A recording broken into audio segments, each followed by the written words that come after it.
ममता के अनमोल खजाना कबो न दिल से तेजा, धड़केला हरदम बेटा खातिर माई के करेजा। धड़केला हरदम बेटा खातिर माई के करेजा। नमस्कार दोस्तों, वंदे मातरम। आपके YouTube channel Maharajganj education point में स्वागत है। तो आपके लिए आज थोड़ा सा हर के एक टॉपिक लेकर आए हैं। बहुत इंपॉर्टेंट टॉपिक है और ये आपका टॉपिक है संविधान संबंधित है और ये आपका मौलिक अधिकार है। मौलिक अधिकार देखिए क्या होता है। मौलिक अधिकार ना तो कोई पब्लिक हटा सकती है आपके, जैसे आपको भी मौलिक अधिकार है कि मौलिक आपके ऊपर से कोई ना तो क्या सरकार और ना कोई पब्लिक और ना ही गवर्नमेंट आपके मौलिक अधिकार पर क्या कर सकती है, हस्तक्षेप लगा सकती है। अब देखिए मौलिक अधिकार जो होता है यह भारतीय संविधान भाग 3 में, इसका भाग 3 में वर्णन किया गया है और ये अनुच्छेद 12 से लेकर 35, अनुच्छेद 12 से लेकर 35 तक क्या किया गया, इसका वर्णन किया गया है। मौलिक अधिकार का मतलब क्या होता है। देखिए मौलिक अधिकार उन अधिकारों का आता है जो व्यक्ति के लिए या जो व्यक्ति की जीवन में मौलिक होने के लिए संविधान द्वारा प्राप्त किया जाता है। और यह अधिकार ना तो कोई पब्लिक उसे हटा सकती है ना ही कोई गवर्नमेंट। और जो स्टेट गवर्नमेंट अगर है तो fundamental rights can not be interfered by the state and fundamental rights only can enforced by the constitution of the country. तो यहाँ पर देखिए फंडामेंटल राइट्स क्या होते हैं। फंडामेंटल बहुत से क्या है, मौलिक अधिकार है। तो यहाँ पर यह के नेहरू रिपोर्ट आई थी जो आई थी 1928 में और एक अधिवेशन हुआ था जो 1931 में। लेकिन अब चलते हैं, इसको बाद में चर्चा करेंगे इसके बारे में। अब थोड़ा चलते हैं मौलिक अधिकार के बारे में।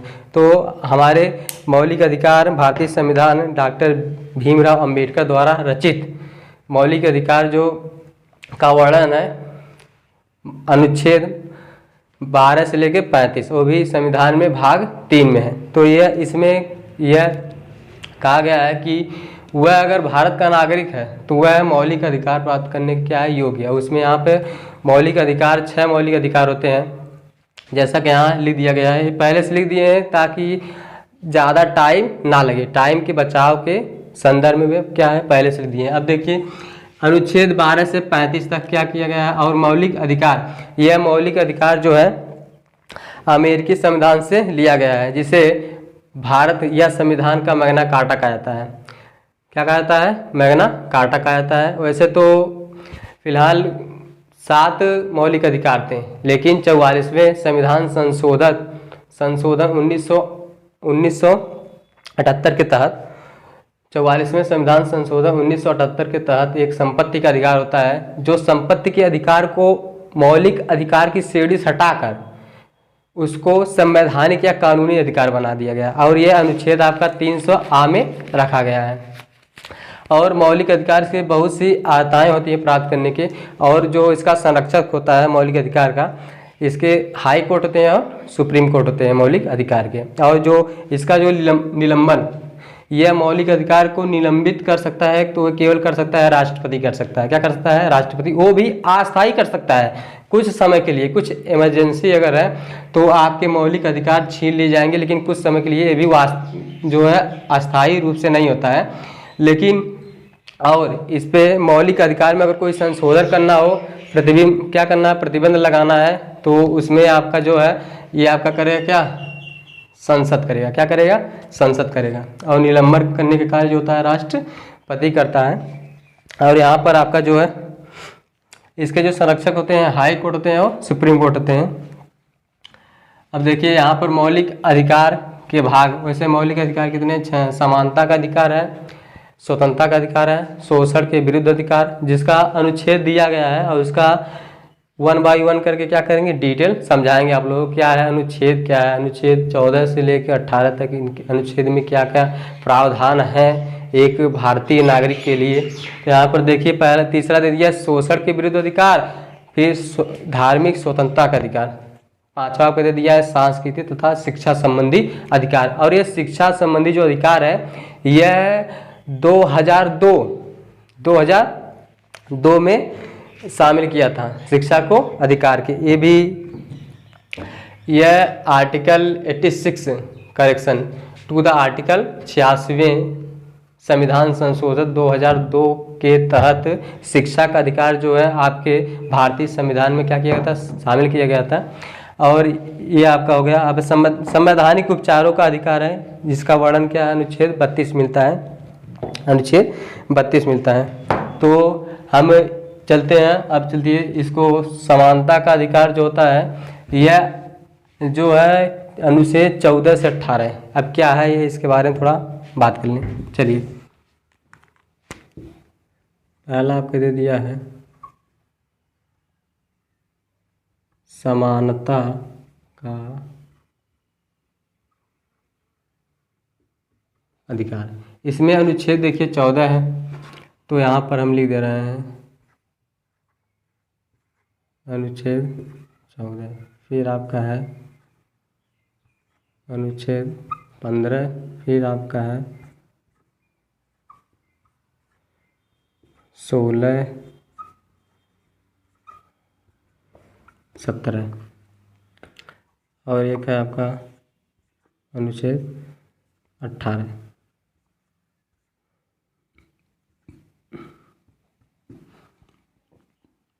देखिए अनुच्छेद 14 क्या कहता है, अनुच्छेद 14 ये कहते हैं कि कानून के सामने चाहे कोई व्यक्ति हो, किसी भी दल का हो, वो क्या रहता है, समान। तो विधि के समक्ष जो समता होती है क्या होती है, समान होती है। विधि के समक्ष, विधि मतलब क्या होता है, कानून। क्या होता है,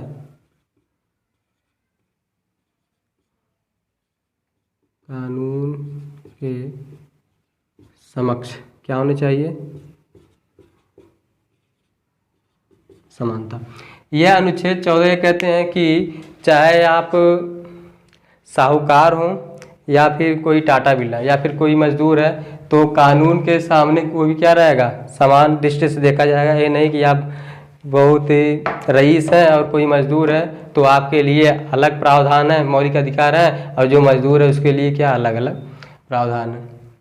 तो जो कानून की देवी होती हैं, जिनके पट्टी पे, जिनकी आँख पे पट्टी बांधी रहती है, वह सबको क्या होती है, समान नज़रिए से देखती हैं। क्या समान नज़रिए से। अनुच्छेद 14 ये कहता है कि आप किसी भी दल के हो, आप किसी भी दल के होते हैं, तो उसमें जो आपको अगर देखा जाए कानून की दृष्टि से, विधि की दृष्टि से आपको समान देखा जाएगा। ये आपका कहता है अनुच्छेद 14 कहता है। अब अनुच्छेद आपका जो 15 कहता है, ये आपका है अनुच्छेद 15।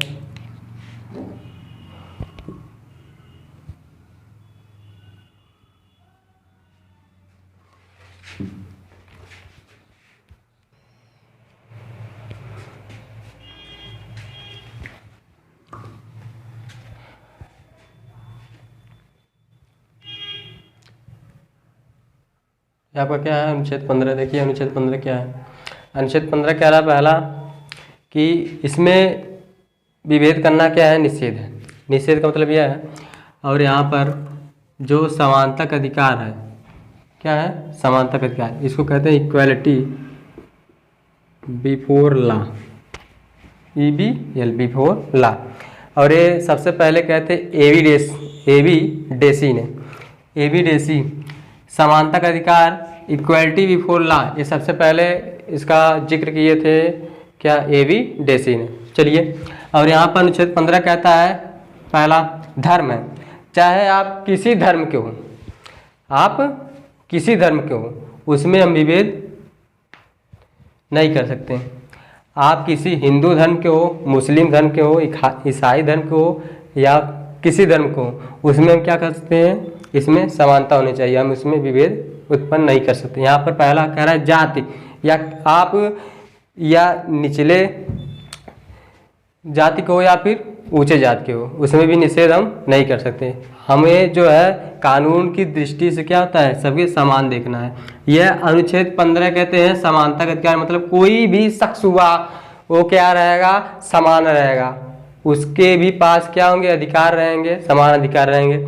और यहाँ पर ये नहीं कि आपको अधिकार है तो आप किसी को मारने लगेंगे, या फिर आपको स्वतंत्र घूमने का अधिकार है तो आप किसी के घर में घुस जाएंगे। तो इस तरह करने से एक अल्पीकरण होता है।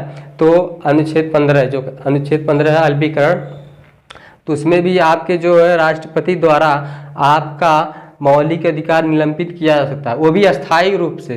अस्थायी रूप से जब आप ऐसी हरकतें करेंगे, आपका जब तक आपका मौलिक अधिकार के माध्यम से किसी दूसरे व्यक्ति का नुकसान ना हो, किसी दूसरे व्यक्ति का नुकसान, मतलब हमारे पास मौलिक अधिकार है तो हम चाहे जो भी करें, इसका मतलब ये नहीं है। उसका भी क्या होता है, एक नियंत्रण होता है, उसका भी एक नियम होता है। मौलिक अधिकार है, आप उसका सदुपयोग करिए, इसका मतलब नहीं हम स्वतंत्र है कहीं भी घुस सकते हैं, ऐसा नहीं है। तो अनुच्छेद 15 देखिए, और कह रहा है कि जात वंश, आप किसी वंश के हों, अभी वंश से नहीं, मतलब देखिए आप चाहे किसी वंश से लिए तो उसमें हमें वंश में क्या करना है, विभेद नहीं कर सकते। लिंग का मतलब क्या होता है, या तो स्त्रीलिंग या पुल्लिंग, मतलब लड़का या लड़की, वो समान पद क्या करता है, ग्रहण करता है। मतलब किसी भी फील्ड में अगर जा सकता है, चाहे वो रनिंग या फिर बॉक्सिंग, स्पोर्ट, किसी फील्ड में जाए, तो जहाँ लड़के की जाने की आज़ादी है वहाँ पर उस फील्ड में क्या लड़कियाँ भी जा सकती हैं। तो ये आपका कहता है अनुच्छेद 15 कहता है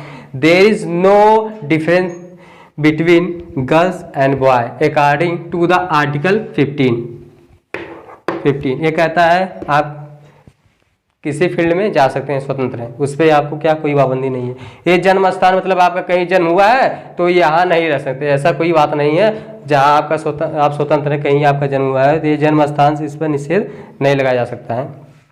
तो ये आपका था अनुच्छेद क्या, अनुच्छेद 15 था, ये अनुच्छेद 15। और यहाँ पर मौलिक अधिकार जो होता है, मौलिक अधिकार संविधान समिति के जो चेयरमैन थे सरदार वल्लभ भाई पटेल तथा उप समिति जेबी कृपलानी की अनुशंसा पर जो है संविधान में क्या हुई थी, यह शामिल किया गया था। कौन, यह भारतीय मौलिक अधिकार, जिसका वर्णन भाग 3 में किया गया है, अनुच्छेद आपके 12 से 35 तक। तो यहाँ पर देखिए यह हो गया, यह अनुच्छेद 15 हो गया। अब देखिए अनुच्छेद 16 क्या होता है। अनुच्छेद 16 का मतलब यह है कि आप किसी पद पे हो, किसी जात के हैं, किसी समुदाय के हो, किसी कुल से हो, आपको सरकारी नौकरी के अवसर क्या प्रदान किए जाएंगे। ये हमारा क्या कहता है, संविधान कहता है। क्या कहता है, संविधान कहता है कि लोक नियोजन या सरकारी नौकरी में अवसर। लोक नियोजन मतलब आप क्या कोई समाज सेवी कर सकते हैं, समाज सेवी या कोई सरकारी पद को अगर ग्रहण करना चाहते हैं, आपके अंदर एलिजिबिलिटी है, योग्यताएं हैं, तो आप इस पद को ग्रहण कर सकते हैं अकॉर्डिंग टू द आर्टिकल 16। ये कहता है। अब कहता है 17वां कह रहा है अस्पृश्यता का अंत, मतलब छुआछूत। आप इस प्रकार के भेदभाव नहीं कर सकते हैं कि यह जो है ये अलग बिरादरी है, अलग बिरादरी, उससे नहीं, मतलब यह अनुच्छेद आपका जो 17 क्या करता है, विरोध करता है कि अस्पृश्यता का अंत होना चाहिए, इसमें कोई भेदभाव नहीं करेगा, छुआछूत, कोई भेदभाव, कोई छुआछूत नहीं मानेगा, कोई अस्पृश्यता का अंत हमेशा करना है, यह आपका कहता है अनुच्छेद 17 कहता है। और कुछ ऐसे भी अधिकार हैं जो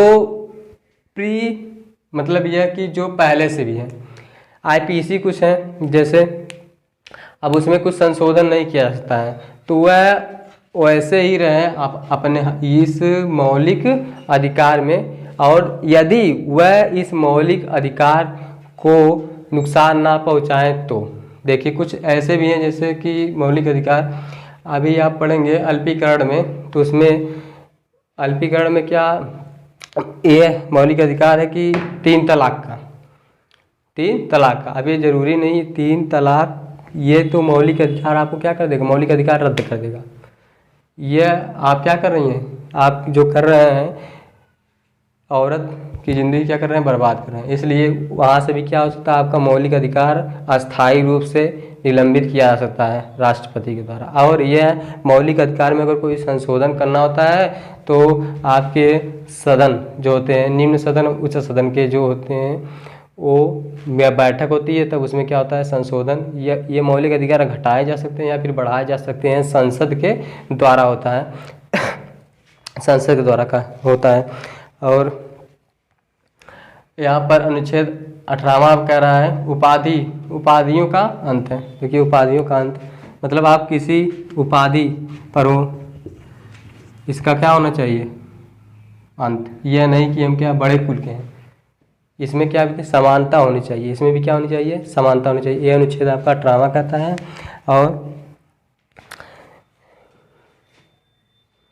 ये आपका था, तो यहाँ पर कोई शायर कहें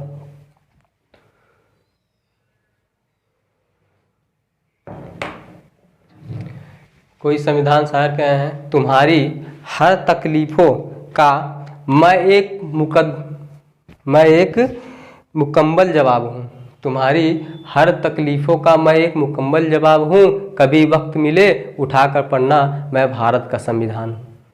क्या हूँ मैं, भारत का संविधान हूँ, किसी शायर ने कहा है।